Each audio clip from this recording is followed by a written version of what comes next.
Welcome to America News.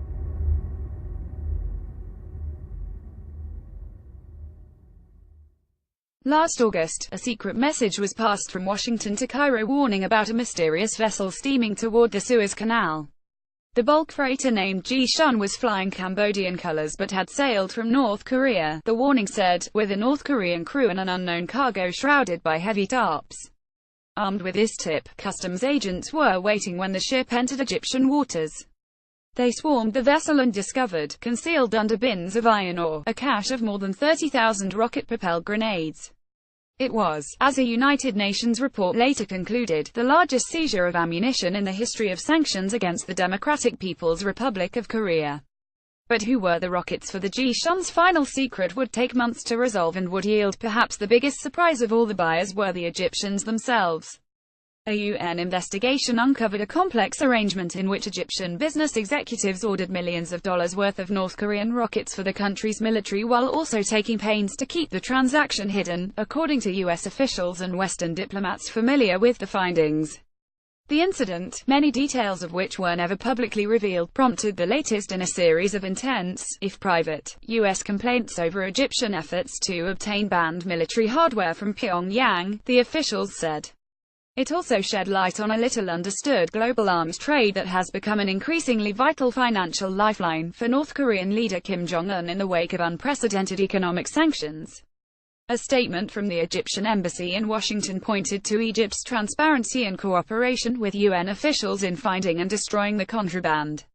Egypt will continue to abide by all Security Council resolutions and will always be in conformity with these resolutions as they restrain military purchases from North Korea, the statement said. But U.S. officials confirmed that delivery of the rockets was foiled only when U.S. intelligence agencies spotted the vessel and alerted Egyptian authorities through diplomatic channels, essentially forcing them to take action, said current and former U.S. officials and diplomats briefed on the events. The officials, who spoke on the condition of anonymity to discuss U.S. and UN findings, said the Jie Shun episode was one of a series of clandestine deals that led the Trump administration to freeze or delay nearly $300 million in military aid to Egypt over the summer. Whether North Korea was ever paid for the estimated $23 million rocket shipment is unclear. But the episode illustrates one of the key challenges faced by world leaders in seeking to change North Korea's behavior through economic pressure.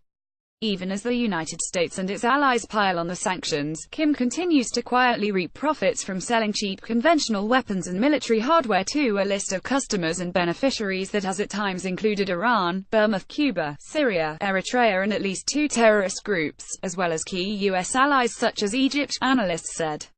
Some customers have long-standing military ties with Pyongyang, while others have sought to take advantage of the unique market niche created by North Korea, a kind of global eBay for vintage and refurbished Cold War-era weapons, often at prices far lower than the prevailing rates.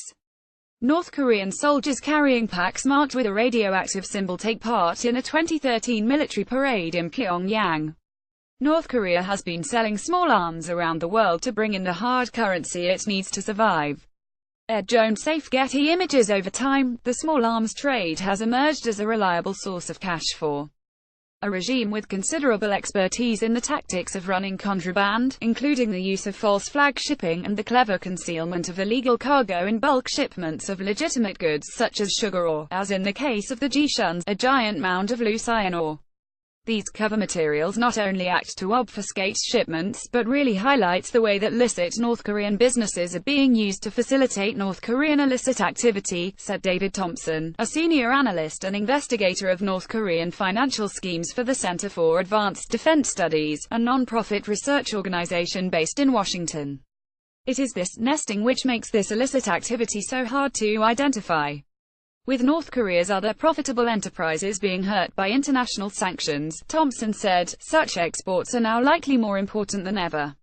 Even by North Korean standards, the Jie Shun was a veritable rust bucket. The freighter's steel frame was corroded from bow to stern, and its fixtures caked with coal dust from previous voyages, UN investigators would later report. The desalination system had stopped working, judging from crates of water bottles officials would find strewn around the crew compartments. Whether its weapons were discovered or not, the ship's 8,000-mile voyage last summer was probably destined to be its last. The ship was in terrible shape, said a Western diplomat familiar with confidential reports from the official UN inquest. This was a one-shot voyage, and the boat was probably intended for the scrapyard afterward. Seaworthy or not, the ship set sail from the port city of Hareju, North Korea, on July 23, 2016, with a 23-member North Korean crew that included a captain and a political officer to ensure Communist Party discipline on board. Although North Korean-owned, the vessel had been registered in Cambodia, allowing it to fly a Cambodian flag and claim Phnom Penh as its home port. Using a flag of convenience, as the tactic is called, allows North Korean ships to avoid drawing unwanted attention in international waters. So does the practice of routinely shutting off a vessel's transponder, behavior documented in a February UN report that described the Jie Shun's voyage. The vessel's automatic identification system was off for the majority of the voyage, the report said, except in busy sea lanes where such behavior could be noticed and assessed as a safety threat. Still, a 300-foot-long freighter big enough to hold 2,400 passenger cars is not easily concealed. U.S. intelligence agencies tracked the ship as it left North Korea, and then monitored it as it steamed around the Malay Peninsula and sailed westward across the Arabian Sea and the Gulf of Aden. The vessel was heading northward through the Red Sea in early August when the warning was passed to Egyptian authorities about a suspicious North Korean vessel that appeared bound for the Suez Canal. They were notified by our side, said a former senior U.S. official with direct knowledge of the events. I give their foreign ministry credit for taking it seriously. The Jie Shun had not yet reached the canal when an Egyptian naval vessel ordered the crew to halt for an inspection. At first, the cargo hold appeared to match the description on the manifest: 2,300 tons of loose yellow rocks called limonite, a kind of iron ore. But digging beneath stone and tarp, the inspectors found wood and crates, stacks of them. Asked about the boxes, the crew produced a bill of lading listing the contents, in awkward English, as assembly parts of the underwater pump.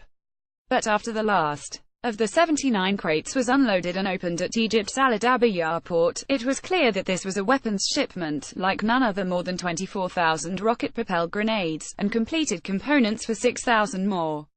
All were North Korean copies of a rocket warhead known as the PG-7, a variant of a Soviet munition first built in the 1960s. A closer examination by UN experts would reveal yet another deception, this one apparently intended to fool the weapon's Egyptian recipients. Each of the rockets bore a stamp with a manufacturing date of March 2016, just a few months before the Jie Shun sailed. But the label, like the manifest, was false. On-site analysis revealed that they were not of recent production, the UN report said, but rather had been stockpiled for some time. North Korea's booming illicit arms trade is an outgrowth of a legitimate business that began decades ago. In the 1960s and 70s, the Soviet Union gave away conventional weapons, and, in some cases, entire factories for producing them, to developing countries as a way of winning allies and creating markets for Soviet military technology. Many of these client states would standardize the use of communist bloc munitions and weapons systems in their armies, thus ensuring a steady demand for replacement parts and ammunition that would continue well into the future. Sensing an opportunity, North Korea obtained licenses to manufacture replicas of Soviet and Chinese weapons, ranging from assault rifles and artillery rockets to naval frigates and battle tanks. Arms factories sprouted in the 1960s that soon produced enough weapons to supply North Korea's vast military, as well as a surplus that could be sold for cash. By the end of the Cold War, North Korea's customer base spanned 4 continents and included dozens of countries, as well as armed insurgencies. The demand for discount North Korean weapons would continue long after the Soviet Union collapsed, and even after North Korea came under international censure and economic isolation because of its nuclear weapons program, said Andrea Berger, a North Korea specialist and senior research associate at the Middlebury Institute of International Studies at Monterey, Calif. North Korea's assistance created a legacy of dependency, said Berger, author of Target Markets, a 2015 monograph on the history of Pyongyang's arms exports. The type of weaponry that these client countries still have in service is largely based on communist bloc designs from the Cold War era. North Korea has started to innovate and move beyond those designs, but it is still willing to provide spare parts and maintenance. As the Russians and Chinese have moved away from this market, the North Koreans have stuck around. As a succession of harsh UN sanctions threatened to chase away customers, North Korea simply changed tactics. Ships that ferried artillery rockets and tank parts to distant ports changed their names and registry papers so they could sail under a foreign flag. New front companies sprang up in China and Malaysia to handle transactions free of any visible connection to Pyongyang. A mysterious online weapons vendor called Glowcom, jokingly dubbed the Samsung of North Korean proliferators by some Western investigators, began posting slick videos hawking a variety of wares ranging from military radios to guidance systems for drones, never mentioning North Korea as the source. The sanctions stigma inevitably scared away some potential buyers, but the trading in the shadows remains brisk, intelligence officials and Western diplomats say. Some remaining clients are fellow pariah states such as Syria, whose recent purchases have included chemical weapons protective gear.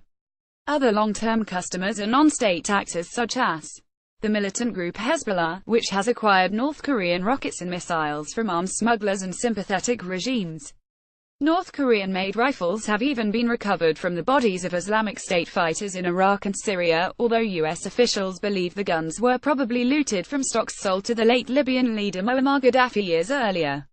Still other customers look to North Korea as one of the last suppliers of low-cost parts and ammunition for older weapons systems that are scarcely found in commercial markets. The list includes sub-Saharan African countries such as Uganda and Congo, which for decades relied on North Korea to train and equip their armies. The list also includes Egypt, a major U.S. aid recipient that still maintains diplomatic ties and has a history of military-to-military ties dating back to the 1970s with Pyongyang, said Berger, the Middlebury researcher. Although Cairo has publicly sworn off dealing with North Korea, she said, incidents such as the Jie Shun show how hard it is to break old habits, especially for military managers seeking to extend the life of costly weapons systems. Egypt's army today still has dozens of weapons systems that were originally of Soviet design. Among them are at least 6 types of anti-tank weapons, including the RPG-7, the 1960 Sarah Grenada launcher that uses the same PG-7 warhead as those discovered on the Jie Shun. The number of Egyptian RPG-7 tubes in active service has been estimated at nearly 180,000. Egypt was a consistent North Korean customer in the past, Berger said. I would call them a resilient customer today. When Egyptian officials were first confronted about their country's possible ties to the Jie Shun's rockets, the response was denial, followed by obfuscation, a Western diplomat said. At the time of the discovery, Egypt was a newly elected non-permanent member of the UN Security Council, and its delegation resisted including information in official reports linking Egyptian officials or businesses to illicit North Korean weapons, said US officials and diplomats familiar with the discussions. The embassy statement said Egyptian officials sought only minor delays to ensure that their views on the events were properly reflected.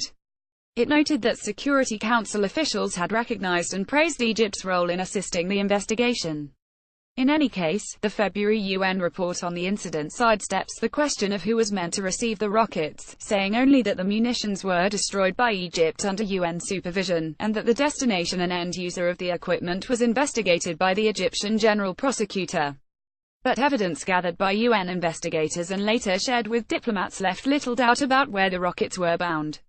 An early clue was the nature of the rockets themselves. All were practice rounds, fitted with removable, non-lethal warheads of the type used in military training, and the large quantity suggested that the purchaser had a sizable army with many thousands of recruits. Egypt's active duty military is 438,000 strong, with another 479,000 reservists. The most damning evidence was discovered on the crates. Each had been stenciled with the name of an Egyptian company, but someone had taken trouble of covering the lettering with a canvas patch. Diplomats familiar with the investigation confirmed the involvement of the Egyptian company, but declined to name it. Likewise, the Egyptian company is identified nowhere in the UN report. A single footnote states, cryptically, national authorities closed the private company and revoked its license.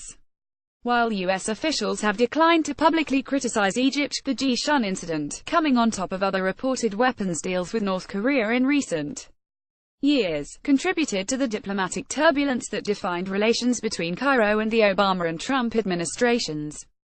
U.S. officials confirmed that the rockets were among the factors leading to the Trump administration's decision in July to freeze or delay $290 million in military aid to Egypt. During Egyptian President Abdel Fattah el-Sisi's visit to Washington that month, President Trump praised the military strongman before TV cameras for doing a fantastic job. But a White House statement released afterward made clear that a warning had been delivered in private.